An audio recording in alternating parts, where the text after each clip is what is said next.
Welcome to catch all colours with Aarti. स्वागत है आपका मेरे इस चैनल पे एक बार फिर से। कैसे हैं आप लोग? आई होप आप सब लोग बहुत अच्छे होंगे, भले चंगे होंगे। तो आप सबको पता है कि हम एक ऐसे देश में रहते हैं जहाँ पर कई सारे किस्से कहानियाँ होती हैं, बहुत सारी भगवान की हम लीलाएँ सुनते हैं और उनके साथ हम पले बड़े होते हैं। और हमने बहुत बार ऐसी कहानियाँ भी सुनी है जिसमें भगवान अपने भक्तों के लिए अनेक लीलाएँ करते हैं, अनेक अवतार लेते हैं। और इस कलयुग में भी हम कई बार उनका छाप देख लेते हैं कि वो हैं। तो इस समय हम जगन्नाथ जी की स्टोरी पढ़ रहे थे, तो उसमें कई सारे रहस्य और कई सारे पन्ने हैं। एक दिन और एक बार में सब कुछ बता पाना संभव नहीं है। तो लास्ट मैंने आपको बताया था कि भगवान जगन्नाथ जी बीमार क्यों पड़ते हैं। अगर आपने नहीं देखा है तो आप वापस जाके उसको देखिए, मैं लिंक डिस्क्रिप्शन में आपको दे दूँगी कि भगवान जगन्नाथ जी 15 दिन के लिए अभी भी बीमार पड़ते हैं। क्यों पड़ते हैं बीमार, क्यों होते हैं उनके पट बंद, तो उसके बारे में जानने के लिए आपको मेरी पिछला वीडियो देखना पड़ेगा। तो उसको जाइए और देखिए। और आज उस पन्ने में से मैंने एक और नई कहानी पढ़ी जिसमें से था कि भगवान कई बार बहुत सारी अलग अलग लीलाएँ करते हैं और अलग अलग तरह से हम सब लोगों को यकीन दिलाते हैं कि वो हैं, उनकी प्रेजेंस है जिसे हम महसूस करते हैं। तो उसमें से एक लीला ये भी है कि भगवान ने एक बार अपने भक्त के लिए पान भी चुराया था।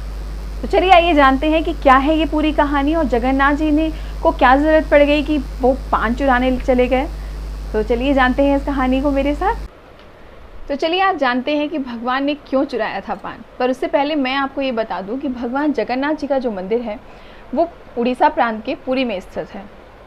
और ये मंदिर है तीनों भाई बहन का, जिसमें जगन्नाथ जी यानी विष्णु भगवान, कृष्ण जी अपनी बहन सुभद्रा जी के साथ और भाई बलभद्र जी के साथ विराजमान हैं। सो ये कहानी है इस तरह से कि भगवान के एक भक्त थे प्रभुदास जी, जो पान बेचने थे। और उनका जो दुकान था वो एकदम भगवान के मंदिर के पास था। सिंह द्वार जो भगवान का है उसके जस्ट पास में उनका मंदिर था। तो रोज़ डेली जब रात्रि में शयन के पहले भगवान को भोजन कराया जाता था, तो वो रोज़ ही आते थे भगवान का दर्शन करने के लिए, भगवान का भोजन देखने के लिए। विभिन्न प्रकार के पकवान और अलग अलग तरह के खाने, अलग अलग चीज़ें देख के प्रभुदास जी हमेशा मन में सोचते थे कि भगवान के लिए कितनी सारी चीज़ें, कितनी सारी वैरायटी की चीज़ें, सब कुछ मौजूद हैं। पर चूँकि प्रभुदास जी तो पान का बिज़नेस करते थे, पान का धंधा करते थे और काम भी, और भगवान के बहुत भक्त थे, तो बड़े भक्त थे। तो उनके मन में ये बार बार आया कि ऐसा क्यों है कि मतलब इतना सारा तो भोजन है भगवान के लिए, पर भगवान के इस भोजन में, भोजन के बाद जो एक होता है कि भोजन के बाद पान खिलाया जाता है, पान क्यों नहीं है भगवान के उसमें, होना चाहिए। पर ये बात वो मन ही मन सोचते थे, किसी से उन्होंने अपनी बात को किसी से भी नहीं किया। और वो बस रोज़ आते, भगवान का वो व्यंजन देखते, भोग देखते और उसके बाद वो यही सोचते मन ही मन कि इसमें इस पूरे व्यंजन में पान नहीं है, पान होना चाहिए। उनको मन ही मन जिज्ञासा होती है भगवान को पान खिलाने की, अपना पान जो वो बनाते हैं। तो आते, दर्शन करते और फिर वो चले जाते हैं। एक दिन क्या हुआ, रात्रि भोजन जो भी भगवान का भोग लगता है रात्रि का, वो भोग लगा, प्रभुदास जी ने दर्शन किया और वो करने के बाद अपने घर चले गए। और सेम उसी बात को दिमाग में रखते हुए कि भगवान के इसमें पान नहीं है, पान के बिना ही खाते हैं भोजन अपना। तो वो अपने घर चले गए, अपनी दुकान पे, और दुकान बढ़ा रहे थे। दुकान बढ़ाना मतलब जब हम रात में अपना शटर डाउन करते हैं तो कुछ लोग दुकान को बंद करना बोलते हैं, पर हिंदू धर्म में उसको बढ़ाना बोलते हैं। तो अपनी दुकान बढ़ा रहे थे, तक दो सुंदर नौजवान जो नए लड़के थे, एकदम दो सुंदर से, एकदम प्यारे से और दिखने में भी बहुत अच्छे, उनके घुंघराले घुंघराले बाल थे, वो उनकी दुकान के पास आए और उनसे उन्होंने पान खाने की इच्छा जाहिर की। उन दोनों युवकों का जो चेहरा था, जो फेस था, वो इतना ज़्यादा प्यारा था, इतना ज़्यादा ध्यान को केंद्रित करने वाला था कि प्रभुदास जी उनसे कुछ पूछ नहीं पाए। और उन्होंने पान मांगा, प्रभुदास जी ने उन्हें पान दिया और वो खाए और चले गए वहाँ से। फिर उसके बाद फिर एक दिन सेम यही हुआ। प्रभुदास जी आरती के बाद, शयन भोग के बाद घर अपने आए दुकान पे। फिर वो दोनों युवक उनके पास आए, उन्होंने उन्हें पान दिया, उन्होंने पान खाया युवक ने और वो चले गए। एक रात्रि ऐसा हुआ कि बलदेव जी, जो कि संत थे, जो पुजारी थे जगन्नाथ जी के, तो वो रात्रि भोजन के बाद सैर करने के लिए निकले और उन्होंने उन दोनों युवकों को देखा। उनका ध्यान इस बात पे गया कि ये दोनों युवक नए हैं, मतलब इन्हें हमने अपने इस जगह मंदिर के आसपास आज तक नहीं देखा, पहली बार देखा, कौन है ये। तो उन्होंने ध्यान दिया, तो वो युवक प्रभुदास जी के पास गए, पान लिया और वो वहाँ से चले गए। उन्होंने बलदेव जी ने बस उन्हें जाते देखा और फिर उनकी दुकान से बाहर निकलते देखा। वो समझ नहीं पाए कि दोनों युवक हैं कौन। तो बलदेव जी पहुँचे प्रभुदास जी के पास। उन्होंने पूछा कि ये दोनों युवक कौन हैं, इन्हें तो आज से पहले कभी नहीं देखा और इनका रूप इतना मनमोहक है, इतने सुंदर है, कौन है, कहाँ से आए हैं। प्रभुदास जी ने उनसे कहा, बलदेव जी से, कि मुझे ये नहीं पता कि कहाँ से आए हैं। ये दोनों युवक मेरे पास आते हैं, पान खाते हैं और चले जाते हैं। तो बलदेव जी को मन में आया कि वो आते हैं, पान खाते हैं और चले जाते हैं, तुम उनसे उचित मूल्य तो लेते हो अपने पान का, तुम पान का धंधा कर रहे हो, काम कर रहे हो, तो पैसे लेते हो उनसे कि ऐसे ही दे देते हो पान। तो प्रभुदास जी ने कहा कि पैसे तो मैं लेता ही नहीं, मुद्राएं में लेता ही नहीं, वो आते हैं, पान खाने की इच्छा जाहिर करते हैं, मैं उन्हें दे देता हूँ, और उनका रूप इतना मनमोहक है कि मैं भूल जाता हूँ कि मुझे इनसे मुद्राएं भी लेनी चाहिए। तो बलदेव जी ने कहा, नहीं, ये तो गलत है, आपको इनसे उचित मूल्य जो आपके पान का है वो लेना चाहिए। दोनों से आप उन्हें पान देते हैं तो आप उचित मूल्य लीजिए, आपने क्यों नहीं अभी तक लिया। तो प्रभुदास जी ने वही कारण बताया कि इतना सुंदर मनमोहक रूप उनका कि मैं उनको देखता ही रह जाता हूँ, और जब तक मैं उनसे मुद्राएं मांगना ध्यान में ही नहीं रहता, मेरे एकदम नहीं ध्यान रहता, वो भी चले जाते हैं।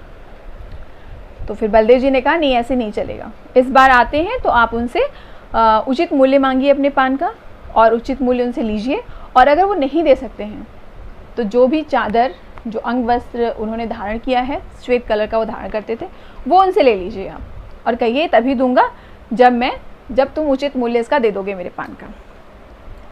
तो ऐसा हुआ कि अगली रात्रि फिर वो दोनों युवक भोजन के बाद आए उनके पास, उन्होंने पान मांगा। प्रभुदास जी ने उन्हें पान तो दिया, पर कहा कि ऐसे नहीं चलेगा, आप रोज आते हैं, पान लेते हैं, खाते हैं और चले जाते हैं, आप मेरे इस पान का मूल्य चुकाइए पहले, फिर मैं आपको दूंगा। वो दोनों युवक बड़े ध्यान से प्रभुदास जी को देखा, दोनों युवकों ने, और फिर बोला कि आज तो पैसे नहीं है हमारे पास, आप आज हमें जाने दीजिए, हम कल आएंगे और आपको बहुत ढेर सारी धनराशि दे के जाएंगे। प्रभुदास जी ने कहा, नहीं, ऐसे नहीं चलेगा, आज आप बिना मूल्य दिए यहाँ से नहीं जा सकते। तो दोनों युवकों ने कहा, नहीं, जाना तो अनिवार्य है, हमें जाना ही पड़ेगा अपने स्थान पे, तो हम कल आएंगे और आपको आपका उचित मूल्य देंगे। प्रभुदास जी एकदम हट पे अड़ गए, नहीं, आज आप नहीं जा सकते, आपको मूल्य देना होगा, फिर आप जाएंगे। तो उन दोनों युवकों ने कहा कि और अगर हमारे पास आज धन नहीं है, तो प्रभुदास जी ने बलदेव जी की सुझाई वो बात कही कि ठीक है, धन नहीं है, आप एक काम करिए, अपने कंधे पर ये जो श्वेत वस्त्र आपने धारण किया है, ये आप मुझे दे दीजिए, और कल जब आप उचित धनराशि लेके आएंगे पान की, तभी मेरे पास से लेके जाइएगा, मैं दे दूंगा आपको, मैं यहीं पे हूँ। तो दोनों युवकों ने सेम ऐसा ही किया, अपनी चादर उनको दे दी और वो चले गए वहाँ से। अगले दिन सुबह जब भगवान का पट खुला, रात्रि के बाद सुबह जब भगवान का पट खुला, तो जगन्नाथ जी के जो पुजारी थे उन्होंने देखा कि भगवान के कंधे पे जो उन्होंने सोने से पहले श्वेत कलर की चादर जो उन्हें दी थी, ओढ़ाई थी, वो वहाँ पे नहीं है।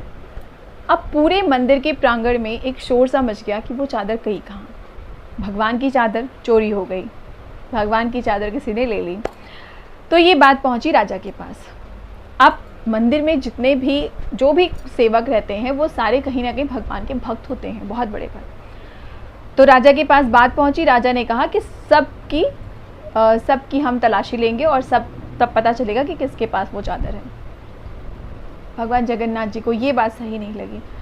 भगवान किसी भी तरह से अपने किसी भी भक्त को कष्ट में नहीं देख सकते, क्योंकि सही बात है क्या पूरी, वो तो सिर्फ भगवान को ही पता है। तो क्या हुआ, भगवान बलदेव जी जब रात्रि में शयन कर रहे थे तो भगवान जगन्नाथ जी उनके स्वप्न में आए और उन्हें सारी बात बताई जो प्रभुदास जी और उनके बीच हुआ था, जो उन्होंने कहा था चादर लेने के लिए और उन्होंने ले लिया, सारी बात बताई। फिर बलदेव जी ने जाकर राजा, जो कि प्रताप रुद्र उस समय राजा थे वहाँ के, उनके पास जाके सारी बात बताई कि ये ऐसी ऐसी चीज़ें हैं। राजा अचंभित रह गए और वो स्वयं पहुँचे प्रभुदास जी के पास उस समय, और प्रभुदास जी के पास जाकर उन्होंने उनको प्रणाम किया और ये बात कही कि भगवान को पान इतना पसंद है, वो पान खाने के लिए प्रभुदास जी के पास आते हैं। तो शयन रात्रि का जो भोजन है उसके बाद उनको पान भोग लगाया जाए, वो भी प्रभुदास जी का पान। और फिर वो गए, प्रभुदास जी से मिले, और अगले दिन प्रभुदास जी ने स्वयं उनको अपनी चादरें, जो चादरें वो दे गए थे, उनको उड़ाई। और उस समय प्रभुदास जी के आंखों में आंसू थे, वो बहुत भाव विभोर हो गए कि मेरे सामने खुद भगवान आए थे, मैंने एक इच्छा जाहिर की कि मैं इन्हें पान खिलाना चाहता हूँ, तो ये खुद चल के आ गए हमारे पास। तो ऐसे हैं हमारे भगवान। अगर आप मन से कोई भी चीज़ चाहते हैं, कोई भी चीज़ सोचते हैं, आप नहीं पहुँच पाएंगे उनके पास, तो वो स्वयं आपके पास आएंगे और वो आपकी उस इच्छा को पूरा करेंगे जो आपने सोचा है। तो अपने प्रभु के लिए, अपने भगवान के लिए हमेशा एक आस्था बनाए रखिए। वो आपको हमेशा देख रहे हैं, आपको महसूस कर रहे हैं, आपके अंदर का दुख सुख सब कुछ वो महसूस कर रहे हैं। तो बस इसी के साथ आज की कहानी को मैं विराम देती हूँ। फिर मिलेंगे जगन्नाथ धाम के एक नए पन्ने के साथ। तब तक के लिए स्वस्थ रहिए, मस्त रहिए। जय जगन्नाथ।